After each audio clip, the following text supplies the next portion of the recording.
Hello everyone. তো আজকে আমরা কলেজে গেছিলাম, আমাদের একটা ক্লাস ছিল এবং ক্লাসটা খুব তাড়াতাড়ি হয়ে যাওয়ায় আমরা প্ল্যান করলাম আজকে আমরা চন্দননগর যাব। ওদেরকে আমি বললাম যে চল চন্দননগর যাই, তো ওরাও রাজি হয়ে গেল চন্দননগরে যাওয়ার জন্য। তো আমরা এখন চন্দননগরে এসেছি চন্দননগরে এখন। আর ওখানে কঙ্কট আর রৌনক রয়েছে, আমাকে ছেড়ে চলে গেছে, আমার পাত্তাও দিচ্ছে না। এখানে যে একটা মহিলা দাঁড়িয়ে আছে দেখছো না, তো আমরা এখন চন্দননগরে চলে এসেছি। দেখা যাক।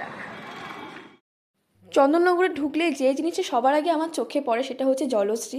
এখানে যাওয়ার ইচ্ছে থাকলেও পকেট আমাকে সেই পারমিশন কোনো দিন দেয়নি। তো ওখানে গিয়ে কঙ্কনর বাঁদরামও দেখাচ্ছিল আমাদেরকে। এখানে কি একটা ভাঙা চেয়ারের উপর উঠেও কসরত করছিল।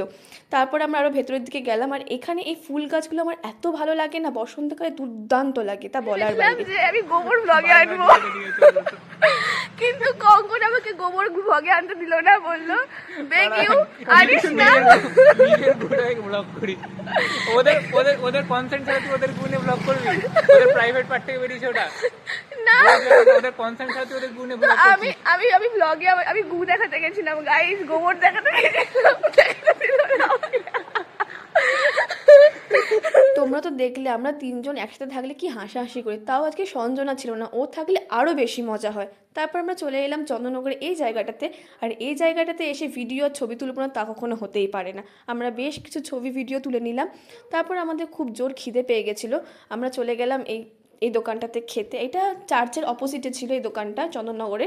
এখানে অনেক কটা খাবার দোকানে ছিল, তো এই দোকানটা খোলা ছিল বলে আমরা এই দোকান থেকে 3 প্লেট এগ চাউমিন খেলাম, তারপর খেলাম আইসক্রিম। দেন অনেকটা দেরি হয়ে গেছিলো, আমরা বাড়ির দিকে রওনা দিলাম। আর এখানে বসন্তের গঙ্গার ধারে ফুরফুরে হাওয়া খেতে খেতে আমরা চলে এলাম বাড়ি। সো আজকের ব্লগটি একটুখানি দেখা হবে পরে, মিনি ব্লগে, টাটা।